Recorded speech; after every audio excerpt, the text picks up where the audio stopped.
Welcome to PM2 classroom. আজকে আমরা ABTA test পেপারের 885 নম্বর পেজের যে ম্যাথমেটিক্সের প্রশ্নপত্র যেটা আছে সেটা সলিউশন করব। তাহলে আমাদের আজকে পেজ নাম্বার কত? 885।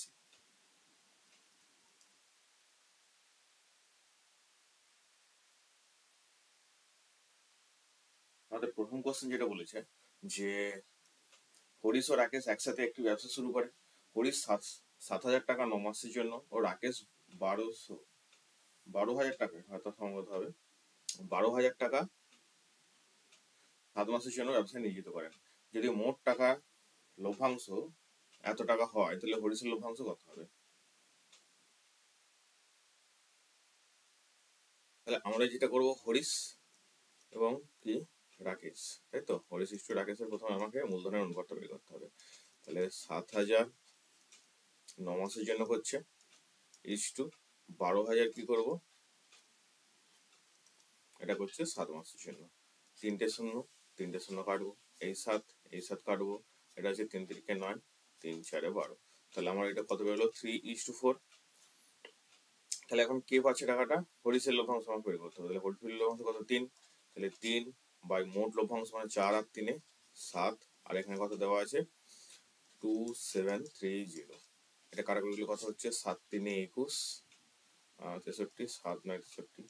আমার এটা আসছে 0, 9 3 7 7, 3 দিয়ে 1170 টাকা। তাহলে আমার অ্যান্সার কোনটা হচ্ছে? এটা ডি এরটা হচ্ছে কারেক্ট অ্যান্সার। 2√3/5 প্লাস এখানে দেওয়া আছে √108 = x√3। এটা যেটা দেওয়া আছে 2√3/5 প্লাস √108 = x√3।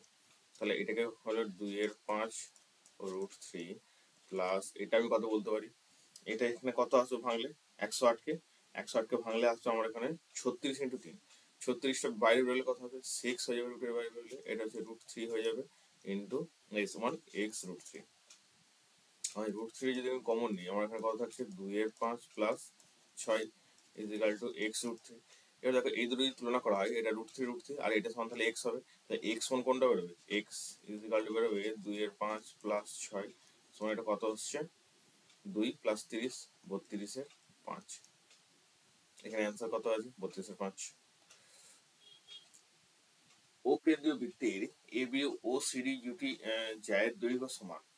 তাহলে বলেছে কোন AOB 60 হলে CD এবং CD 6 সেন্টিমিটার হলে বৃত্তের ব্যাসার্ধের দৈর্ঘ্য কত হবে? একটা বৃত্ত আছে, এটা একটা ও কেন্দ্রীয় বৃত্ত। তো এই বৃত্তে এটা হচ্ছে ও, এটা হচ্ছে AB একটা জ্যা, আর এটা হচ্ছে CD একটা জ্যা। তাহলে এই জ্যাগুলো কি হচ্ছে? পরস্পরের সাথে সমান। এটা বলা আছে 6 সেন্টিমিটার। এখন একটা কোণ বলে দেওয়া আছে। কোনটা বলা আছে? কোণ AOB। কোণ AOB এই কোণটা বলা আছে 60°। তাহলে এই কোণটা যদি 60° হয়, দেখো এবারে কি হচ্ছে? এই বাহুটা সমান এবং এই কোণটা 60° হবে। এটা কি হচ্ছে? আমি যখন এটা যোগ করছি, এগুলো সর্বসম হচ্ছে। আমরা আগে দেখিয়েছি, আগে অনেকবার এটা প্রমাণ করেছি। কিভাবে প্রমাণ হচ্ছে? এটা বৃত্তের ব্যাসার্ধ, এটা বৃত্তের ব্যাসার্ধ, এটাও বৃত্তের ব্যাসার্ধ, এটা বৃত্তের ব্যাসার্ধ, আর এই কোণটা বিপরীত কোণ আমরা বলতে পারি। যার যদি বিপরীত কোণ না হয়, তাহলে 3টে বাহু সমান মানে কি হচ্ছে? ত্রিভুজের সর্বসম। তাহলে ত্রিভুজ যখন সর্বসম হচ্ছে, আবার এই কোণটাও তাহলে কত হচ্ছে? 60°।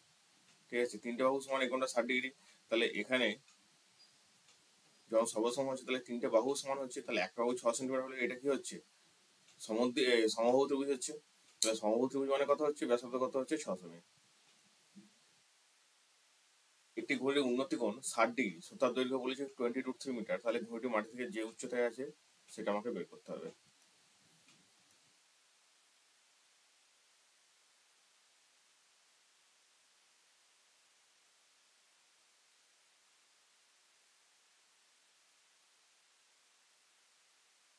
তাহলে এখানে যেটা বলা আছে যে একটা খুঁটি দেওয়া আছে, বলেছে ঘুড়ি। তাহলে ঘুড়িটা উঠছে মাটি থেকে কত দূরে? মাটি থেকে এই দূরে উঠছে। তাহলে এর উন্নতি কোণ কত হচ্ছে? 60° হচ্ছে এর উন্নতি কোণ। আমি ধরে নিলাম এটা AB, এটা C। তাহলে আমাকে এবিটা বের করতে হবে। আর এই সুতোটার দৈর্ঘ্য বলেছে 20√3। তাহলে আমি এখান থেকে কি পাবো? AB বাই 20√3, এটা পাচ্ছি এটা sin 60। তাহলে এখানে কত আসছে, এবির মানটা আমাকে বের করতে হবে। তাহলে এবি মানটা যেটা পাবো এটা হচ্ছে 20√3 এখানে ইন্টু √3/2। তাহলে 2 10 20 আসছে, আমার কত আসছে 30। তাহলে আমার এটার অ্যান্সার কত হচ্ছে, এটা 30 মিটার। একটি লম্ববৃত্তাকার শঙ্কুর পার্শ্বতলের ক্ষেত্রফল ভূমির ক্ষেত্রফলের √5 গুণ। শঙ্কুটির উচ্চতা ও ব্যাসার্ধের অনুপাত কত হবে? তাহলে এটা যেটা বলেছে, অ্যাকচুয়ালি এটা বলতে চেয়েছে যে pi r l is equal to √5 pi r square.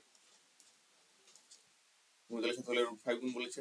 তাহলে এখান থেকে পাই পাই কেটে যাচ্ছে, আর এর সাথে এই আর একটা কাটছে, এল ইজ ইকুয়াল টু কত পাচ্ছি আমি, √5 আর। তাহলে এখান থেকে আমরা কি বলতে পারছি, এল স্কোয়ার ইজ ইকুয়াল টু, যদি বর্গ করি তাহলে 5 আর স্কোয়ার, আর এল স্কোয়ার সময় বলতে পারি h square plus r square is equal to 5 r square. তাহলে h square is equal to কত হচ্ছে, এই আর স্কোয়ারটা এদিকে আসছে 4 আর স্কোয়ার হচ্ছে, তাহলে এইচ বাই আর তার whole square is equal to এটা কত হচ্ছে 4/1 তার হোল স্কোয়ার। তাহলে এইচ ইস টু আর কত পাচ্ছি আমি, এইচ ইস টু আর 1। তাহলে এইচ ইস টু আর কত বলে আমার এখানে 2:1। এখানে আমার বি এটা হচ্ছে। এটি পরীক্ষায় 14 জন ছাত্রের প্রাপ্ত নম্বরগুলি হলো এটা। তাহলে এটার সাথে সংখ্যাগুলোর মান কত হবে? এখানে সংখ্যাগুলোর মান কত পাচ্ছি আমি, এখানে সংখ্যাগুলোর মান সব থেকে বেশি পাচ্ছি 25। এখানে 25 দেখতে পাচ্ছি কত, 25 এক আছে, 25 4 আছে। তাহলে সংখ্যাগুলোর মান কত হচ্ছে আমার 25। এরপরে আসছে আমরা নেক্সট স্লাইডে। এই যে দীঘা সমীকরণের একটি বীজ 1 ও অপর একটা বীজ -2, সেই সমীকরণটা কি? মানে তাহলে আলফা প্লাস বিটা আমার এখানে কত পাচ্ছি, আলফা প্লাস বিটা আমার এখানে যেটা পাচ্ছি, আলফা প্লাস বিটা হচ্ছে 1 প্লাস -2 পাচ্ছি আমি এটা। তাহলে -2 থাকছে আমার এটা, এটা হচ্ছে -2 সমান -1। আর alpha beta is equal to এখানে কত পাচ্ছি, -2। 1 আর 2 গুণ করলে কত হচ্ছে -2। তাহলে সমীকরণের বীজটা কি হচ্ছে এক্স স্কোয়ার, এটা হচ্ছে -1 into x, -2 is equal two 0। তাহলে এটা কত হচ্ছে এক্স স্কোয়ার মাইনাস এক্স -2। এটা হচ্ছে সমীকরণটা। আচ্ছা এটা হচ্ছে মাইনাস, তো এখানে যেটা পাবো আমি মাইনাস এটা, তাহলে এটা পাচ্ছি minus minus plus x -2 is equal two 0। তাহলে এটা হচ্ছে x square plus x -2 is equal two 0। নির্দিষ্ট পরিমাণ টাকার বার্ষিক নির্দিষ্ট শতকরা হার সুদের 1 বছর চক্রবৃদ্ধি সুদের পরিমাণ শর্ত পরিমাণ কি হচ্ছে, সমান হবে এটা। দুটি বৃত্তের ব্যাসার্ধের দৈর্ঘ্য 3 সেন্টিমিটার এবং 5 সেন্টিমিটার হলে দুটি বৃত্ত বহিঃস্পর্শক হলে বৃত্তের কেন্দ্রের দূরত্ব কি হবে? একটা এটা বহিঃস্পর্শক হচ্ছে এটা 3 সেন্টিমিটার, তাহলে এই দূরত্বটা টোটাল কত হবে দুটো বৃত্তের ব্যাসার্ধে? তাহলে এটা কত হবে 8 সেন্টিমিটার। 25 সেমি উচ্চতা বিশিষ্ট একটি লোহার ফাঁপা চোঙের বহির ব্যাসার্ধ 7 সেমি এবং অন্তর্ব্যাসার্ধ 5 সেমি হলে চোঙটিতে লোহার পরিমাণ কত? তাহলে এখানে চোঙটিতে লোহার পরিমাণ বের করতে গেলে আমি কি বের করবো, পাই ইন্টু এটা পাবো এই যে বহির ব্যাসার্ধ মাইনাস অন্তর ব্যাসার্ধ ইন্টু কত পাবো এখানে 25। তাহলে এটা কত আসছে, পাই ইন্টু 49 -25 ইন্টু 25। তাহলে ইকুয়াল টু কত আসছে, এটা হচ্ছে পাই ইন্টু 4 2 24 ইন্টু 25। 24 ইন্টু 25 এখানে কত পাবো 600 পাই ঘন সেন্টিমিটার। এটা হচ্ছে এর অ্যান্সার। তাহলে আমার এটা অ্যান্সার লোহার পরিমাণ কত পাচ্ছি 600 পাই ঘন centimetre. cos 5 theta equal sin 30 degree হলে থিটার মানটা কত? তাহলে এটা বলা আছে cos 5 theta is equal two sin 30 degree. তাহলে এখানে বলতে পারি কত, sin 30 এর মান কত হচ্ছে হাফ। এটা সমান কি বলতে পারি cos 60। তাহলে 5 theta is equal two 60 degree, theta is equal to কত হচ্ছে 12 ডিগ্রি। তাহলে থিটার মান এখানে কত পেলাম আমরা 12 ডিগ্রি। পরের নম্বর একদম সোজা অঙ্ক এটা। এটা হচ্ছে কি হচ্ছে n সংখ্যা গড়, এটা আমরা অনেকবার পড়ে দেখিয়েছি। এটা যদি কে যদি পরটা যদি কে যদি গুণ হয় তাহলে এটা কত হবে কে এক্স বার।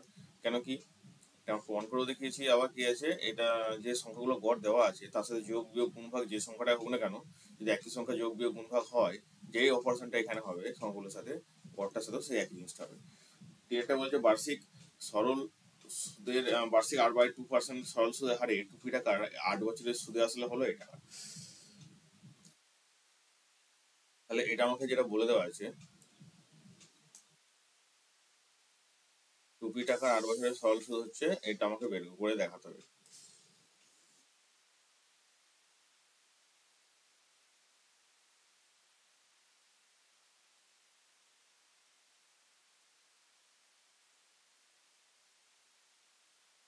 তাহলে এটা কত হচ্ছে, আগে বের করবো আমি টাকাটা, 2p, আর এটা কত বেরোচ্ছে আর ইন্টু টি, মানে আটটা এখানে কত হচ্ছে r/2, 100 ইন্টু 2, তাহলে কত হচ্ছে এখানে 2 দিয়ে কেটে যাচ্ছে, তাহলে বেরোচ্ছে p/100, এটা সুদটা বেরোচ্ছে। তাহলে এখানে দিয়ে আছে 200, তাহলে আমি প্রথমে বলতে পারি সূত্রে এটা হবে আমার এখানে কত হবে 2p প্লাস p/100, এটা হচ্ছে সুদ আসল হবে, তাহলে এটা হচ্ছে মিথ্যা। 2a = 3b = 4c = এটা হলে কত হবে এবিসি, এটা আমাদের আছে 2a = 3b = 4c। এটা আমরা অন্য রকম ভাবে করতে পারি, আমি এটা এভাবে করতে পারি 2a = 3b, তাহলে a/b কত আসছে 3/2, তাহলে a/b আসছে কত 3a/2, একটা 3b = 4c, তাহলে b/c = 4/3 হচ্ছে এটা 4/3, তাহলে b/c হচ্ছে 4/3। তাহলে এটা যদি আমি বিটাকে সমান করতে হয়, এটা আমি 2 দিয়ে গুণ করবো, আর এটার ক্ষেত্রে আমি 1 দিয়ে গুণ করবো, তাহলে এটা 2 দিয়ে গুণ করলে কত আসছে 6/4, আর এটা আসছে 4/3। তাহলে a/b/c আমি বলতে পারি 6/4/3, আমি এটা এভাবেও করতে পারি। আবার এখানে এটা বলতে পারি কি 2a 3b, এটা লসাগু বলতে পারি 2a = 3b = 4c, লসাগু কত হচ্ছে 12, তাহলে এটা প্রত্যেকটাকে 12 দিয়ে আমি ভাগ করে নিলাম, তাহলে কত হচ্ছে a/6 = b/4 = c/3, 6/4/3 আমি এখান থেকে বলতে পারি। তাহলে আমাদের এটা হবে 2:3:4, তাহলে এটা আমি বলতে পারি এটা দেওয়া আছে মিথ্যা। তিনটি অসমরেখ বিন্দু দিয়ে, এখানে কি বলেছে তিনটি অসমরেখ বিন্দু দিয়ে অসংখ্য বৃত্ত অঙ্কন করা যায়, এটা মিথ্যা হবে। তিনটে বৃত্ত দিয়ে একটাই বিন্দু বৃত্ত অঙ্কন করা যাবে তিনটে অসমরেখ বিন্দু দিয়ে, তাহলে এটা হচ্ছে মিথ্যা। sec 18 ডিগ্রি cos 72 ডিগ্রি এর সরলতম মান কত হচ্ছে 1, তাহলে এটার ক্ষেত্রে আমরা বলতে পারি sec square 18 degree minus cos square 72 degree, এটা সমান আমি কি বলতে পারি sec স্কয়ার 18 ডিগ্রি মাইনাস এটা tan স্কয়ার কি হবে 90 ডিগ্রি করলে এটা tan স্কয়ার 18 ডিগ্রি হবে, তাহলে sec square theta tan square থিটার মান কত হবে 1 হবে, তাহলে এইটা যেটা দেওয়া আছে আমার সত্য 1 হচ্ছে এটা।